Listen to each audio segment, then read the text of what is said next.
The sun dipped below the horizon, casting long shadows across the solitary stretch of road that led to the Meadowview Motel.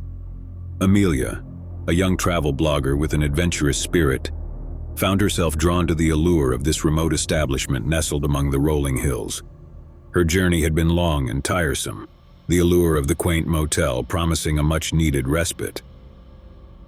As she pulled into the gravel lot, the motel's neon sign flickered, casting an ethereal glow against the darkening sky. Amelia's tired eyes scanned the weathered facade, a sense of intrigue mingling with weariness. The sight of the rustic building evoked a sense of nostalgia, reminiscent of a bygone era. Stepping out of her car, Amelia breathed in the crisp evening air, a tinge of anticipation mingling with apprehension.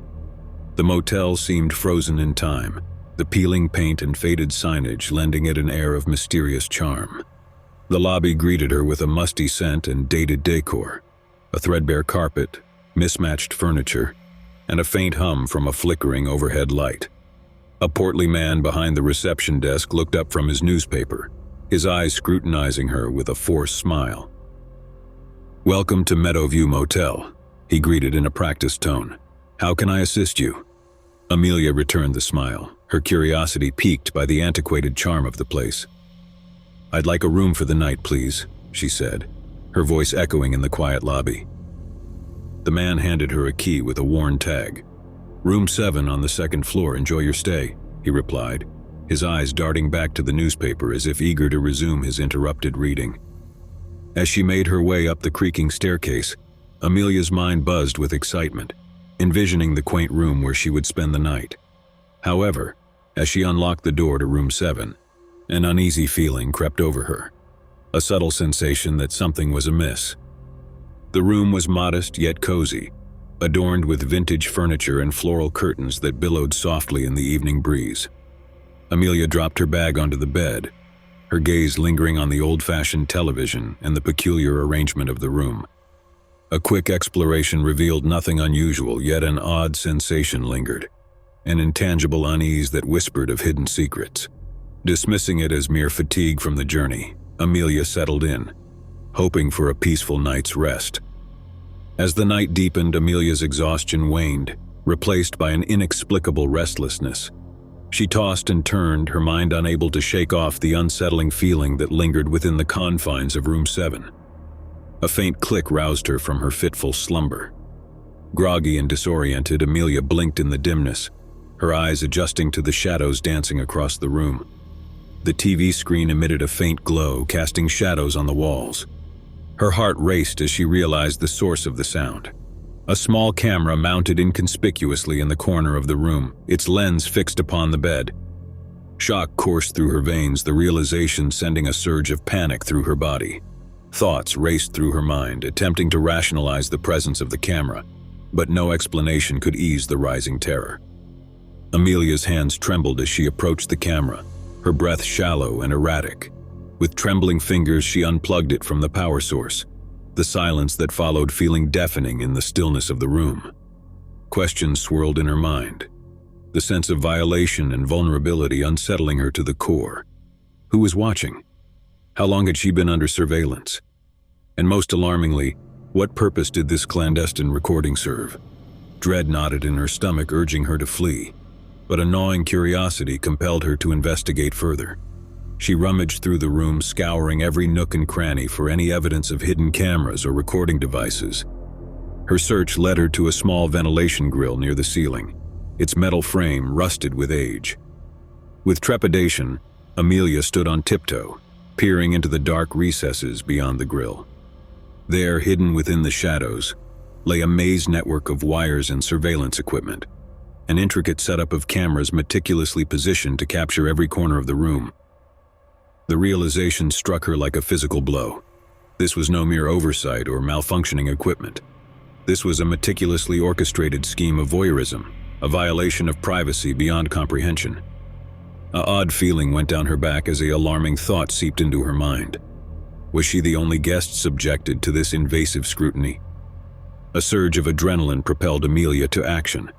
With frantic haste, she gathered her belongings, her mind racing with a singular focus: to confront the motel manager, to demand answers, to expose this egregious violation. As she burst into the lobby, her eyes met the gaze of the manager who sat behind the reception desk, an unreadable expression etched on his face. Amelia's voice trembled with anger and fear as she confronted him, accusing him of violating her privacy, demanding an explanation for the covert surveillance. The manager's facade remained strangely calm, his gaze unwavering. "I assure you, it's for your safety, miss," he replied, his tone unsettlingly composed. Anger surged within her, mingling with the fear that threatened to overwhelm her senses. "Safety? How dare you invade my privacy under the guise of safety? Who else have you been watching? What have you done with those recordings?" Amelia's voice quivered with a mix of fury and dread. Before the manager could respond, a disturbing realization dawned upon her. His calm demeanor held an underlying menace, a sinister edge that scared her. With mounting horror, Amelia noticed a flicker of movement behind the manager, a fleeting glimpse of shadowy figures lurking in the dark corners of the lobby, their presence ominous and foreboding. The manager's lips curled into a twisted smirk, his eyes gleaming with an unkind glint. "You see, my dear guest, the Meadowview Motel harbors its own secrets," he uttered in a serene tone. Before Amelia could react, a cacophony of footsteps echoed from the corridors, emerging from every corner of the motel. Shadowy figures materialized, encircling her with silent intent, their faces obscured by darkness. Paralyzed with fear, Amelia's desperate cries echoed through the desolate lobby, drowned out by the ominous silence of the motel and the menacing presence of those who lurked within its clandestine depths. And in that moment of terror and despair, the sinister truth of the Meadowview Motel unfolded, a web of voyeurism and evil, orchestrated by the manager and his clandestine accomplices who thrived on the voyeuristic gaze, ensnaring unsuspecting guests within their realm of horror. Amelia's anguished screams were swallowed by the suffocating darkness, becoming yet another haunting echo in the watchful eye of the Meadowview Motel. Story 2. In the heart of a desolate town nestled among the tall, looming trees, there stood an ancient motel, its facade weathered by time and neglect. It bore the name Whispering Pines Motel, in faded letters that barely clung to the peeling paint. A once thriving establishment now echoed only with the sound of emptiness and the whispers of its forgotten past. It was a moonless night when Laura and Jack arrived, weary from hours of driving through winding roads that seemed to lead nowhere. The couple, seeking respite from the endless journey, stumbled upon the strange motel. The flickering neon sign outside barely illuminated the gravel parking lot, casting shadows that danced across the cracked pavement. Jack pulled their beaten-up car to a halt, the engine sputtering before falling silent. Laura peered out of the window, her eyes scanning the dark surroundings. "Are you sure about this place, Jack?" she asked, her voice tinged with uncertainty. Jack glanced at the foreboding motel. "It's late, Laura. This is the only place around for miles. Let's just stay for the night and leave first thing in the morning," he replied, trying to sound more confident than he felt. Reluctantly, they stepped out of the car and made their way to the motel's entrance. The wooden door creaked open as they entered, revealing a lobby adorned with dusty furniture and an ancient reception desk. The air felt heavy, thick with a sense of foreboding. A stooped old man emerged from the shadows behind the desk, his face etched with wrinkles and his eyes clouded with age. "Welcome to Whispering Pines Motel," he rasped, his voice scratchy and low. "How can I help you tonight?" "We need a room for the night," Jack said, trying to ignore the unsettling feeling creeping up his neck. The old man nodded slowly, reaching for a tarnished brass key hanging on a peg behind the desk. He handed it to Jack. "Room 13, he murmured, his gaze fixed on some distant point beyond them. Taking the key, the couple made their way down a corridor, the faint smell of mildew lingering in the air. Room 13 was at the far end, its door slightly ajar as if beckoning them inside. Once inside, Laura shivered, feeling a cold that seemed to penetrate her bones. The room was bare and devoid of any warmth, the ancient wallpaper peeling at the edges. Jack tried to reassure her, but even he couldn't shake off the unease that hung in the stale air. As the night deepened, strange sounds began to echo through the motel. The faint whispers of the wind outside, the creaking of floorboards, and occasional faint murmurs that seemed to emanate from the walls themselves. Laura tossed and turned in the uncomfortable bed, unable to shake off the feeling of being watched. Suddenly, a blood-curdling scream pierced the silence, jolting both of them awake. Heart-pounding, Jack leaped out of bed, rushing into the corridor.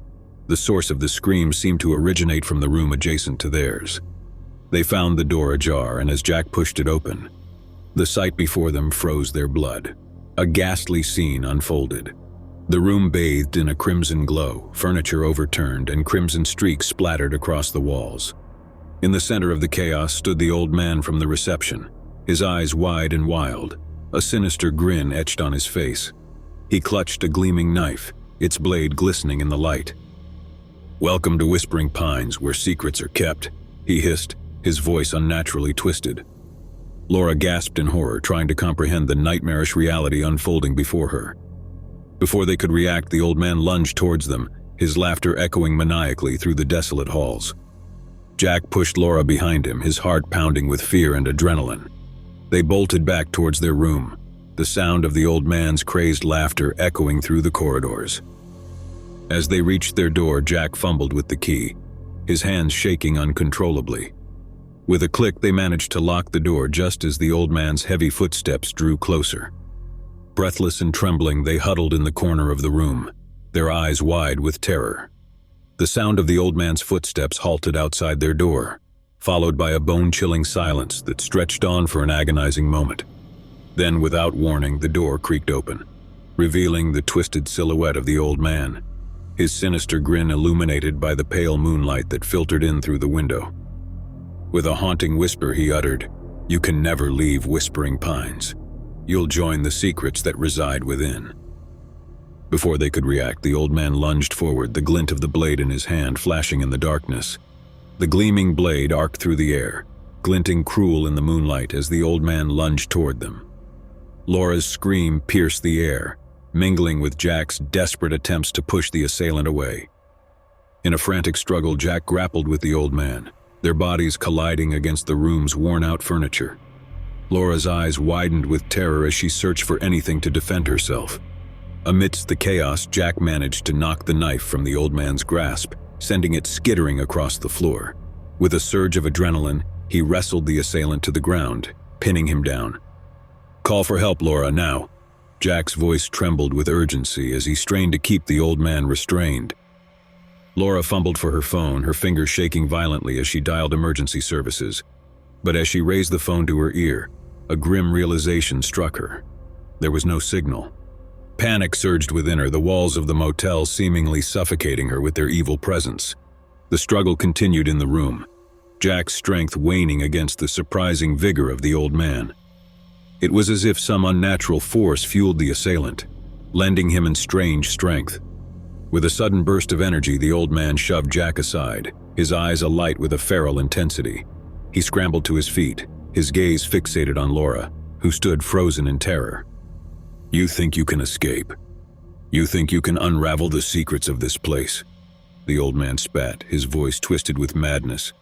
"The Whispering Pines feeds on your fear, on your despair. You're trapped here with me." Laura's breaths came in ragged gasps as she backed away, her eyes darting around the room in a desperate search for an escape route. But the room seemed to constrict around her, the walls closing in with an oppressive weight. In a last-ditch effort, Jack lunged toward the old man, tackling him to the ground once more. But before he could subdue him, a haunting whisper seemed to echo from the very foundation of the motel, a chorus of disembodied voices that melded together in a dark symphony. "The secrets must be kept." The room quivered as if caught in the grip of an unseen force. Shadows danced along the walls, contorting into grotesque shapes that twisted and writhed in macabre patterns. Laura staggered backward, her mind reeling with fear and confusion. As Jack grappled with the old man, an unearthly sensation washed over them, an inexplicable pull toward the motel's hidden depths. Their surroundings blurred and wavered, reality itself bending and warping, as if succumbing to the dark forces that held sway over the Whispering Pines. Suddenly, the motel seemed to unravel before their eyes, its decrepit facade giving way to a sinister revelation. They stood on the precipice of a nightmarish realm, a grotesque web of corridors and chambers that extended far beyond the physical boundaries of the motel they thought they knew. The old man's maniacal laughter pierced through the dissonant whispers, echoing through the twisted corridors of the unearthly expanse. With a final guttural cry, the old man dissolved into the shadows, his laughter lingering as an ominous echo in the air. Laura and Jack found themselves lost in a nightmarish maze, their very existence ensnared within the vicious grip of the whispering pines. Each corridor they navigated seemed to lead to another realm of horror, each chamber revealing grotesque secrets that defied all logic and reason. Time lost its meaning as they stumbled through the surreal landscape of the motel's hidden dimensions, their screams drowned out by the cacophony of whispers that reverberated through the endless corridors. And in the heart of this eldritch labyrinth, the couple's agonized pleas dissolved into the startling symphony of the motel's secrets, becoming yet another haunting whisper lost within its cursed walls. The Whispering Pines Motel stood silent once more, its dark secrets buried within the confines of its twisted reality, waiting for the next unsuspecting souls to become ensnared in its sinister embrace. Story 3. John, a weary traveler seeking solace from the wearisome road, arrived at the Sunset Haven Motel as dusk painted the sky in shades of crimson and gold. The motel stood nestled amidst a serene landscape, its faded sign welcoming guests with a flickering neon glow. Weariness tugged at John's muscles as he trudged into the motel's reception. The scent of aged wood and dust lingered in the air as he approached the middle-aged woman behind the counter, her tired eyes peering at him from behind thick-rimmed glasses. "Welcome to Sunset Haven. How can I assist you?" She greeted with a forced smile, the weariness evident in her voice. "I'd like a room for the night, please," John replied, his fatigue palpable. The woman handed him a key with a faded room number etched onto the tag. "Room 12 on the ground floor. Enjoy your stay," she murmured, her gaze already drifting back to a crossword puzzle on the counter. John lugged his duffel bag across the gravel path, feeling a sense of relief as he reached room 12. As he unlocked the door, a musty odor assaulted his senses, a pungent stench that lingered in the air. The room itself was modest, but the overpowering smell tainted the quaint atmosphere. Ignoring it as a mere inconvenience, John opened a window to let in the evening breeze, hoping to dissipate the unpleasant scent. As the night draped the motel in shadows, John's weariness battled against his restlessness. Sleep eluded him as he tossed and turned, the relentless stench invading his nostrils hanging heavy in the stagnant air. Restless, John decided to take a stroll around the motel grounds, hoping to clear his mind and escape the oppressive odor that clung to room 12. The night was eerily silent, broken only by the occasional rustling of leaves and the distant hum of passing vehicles. As he wandered, a peculiar sensation drew his attention toward the room adjacent to his, room 11. The faint aroma of decay lingered in the air, mingling with the already foul stench that had plagued him since his arrival. Curiosity piqued, John approached the door of room 11. The odor grew stronger, an unsettling amalgamation of rot and something indefinably putrid. With a growing sense of unease, he pressed his ear against the door, straining to catch any sound from within. Silence greeted him, but the sickening stench lingered, clawing at his nostrils. A foreboding sensation settled over him, a feeling that something was terribly amiss behind the closed door. A faint sliver of light escaped from the gap beneath the door, casting a weird glow onto the corridor. John hesitated, torn between his curiosity and an inexplicable dread that gnawed at his instincts. An inexplicable urge to investigate overcame him, fueled by the need to unravel the mystery behind the putrid scent emanating from room 11. He reached for the doorknob, his hand trembling slightly as he twisted it cautiously. The door creaked open, revealing a room adorned with shabby furnishings and an unsettling stillness that hung in the air. The stench intensified, assaulting John's senses with a suffocating weight that made him gag. The room was sparsely furnished, a bed with rumpled sheets, a tattered armchair in the corner, and a faintly humming refrigerator. Yet the source of the noxious odor remained elusive, shrouded in the gloomy confines of the room. John's eyes scanned the space, searching for any clue that could unravel the mystery. As he approached the refrigerator, a wave of dread washed over him, a primal instinct warning him of imminent danger. With trembling hands, he opened the refrigerator door, the putrid smell hitting him like a physical blow. Inside, amidst the cold air, lay decomposing food, containers with mold-covered leftovers and a sickening sight, a sealed plastic bag stained with dark, ominous splotches. Dread gripped him as he realized the sinister truth. A morbid secret hidden within the confines of room 11. The stench was no mere neglect or oversight. It was the sickening aroma of something far more sinister. A foreboding scent of death and decay. A sense of horror and revulsion engulfed John, his mind reeling with the implications of what he had stumbled upon. His instincts screamed at him to flee, to seek help, to alert the authorities. But fear rooted him to the spot, paralyzed by the gruesome reality that lay before him. Before he could comprehend the full extent of the intimidating discovery, a shuffling sound drew his attention to the darkest corner of the room. Shadows danced, elongating into grotesque shapes, as a figure stirred from the depths of the gloom. In the dim light, a haggard and disheveled man emerged, his eyes hollow and haunted. A haunting realization struck John. The man was the occupant of room 11, lurking in the darkness with an air of desolation and despair. As their eyes locked, a silence descended, broken only by the ragged breaths of the man standing before him. Without a word, without a hint of remorse, the man's lips curled into a twisted smirk, a macabre expression that sent a shiver down John's spine. And in that heart-stopping moment, the man's silence spoke volumes, revealing a horrifying truth. Room 11 harbored a secret so sinister, so ghastly, that its presence lingered in the stench of death and the haunting gaze of its forlorn occupant. With a guttural sound that echoed in the suffocating silence, the man retreated back into the shadows, leaving John frozen in horror, the nightmarish sight seared into his memory. The grotesque revelation of room 11 and its ghastly occupant became yet another awful chapter in the sinister history of the Sunset Haven Motel, a place where secrets festered in the darkness, ensnaring unsuspecting guests within its nightmarish embrace.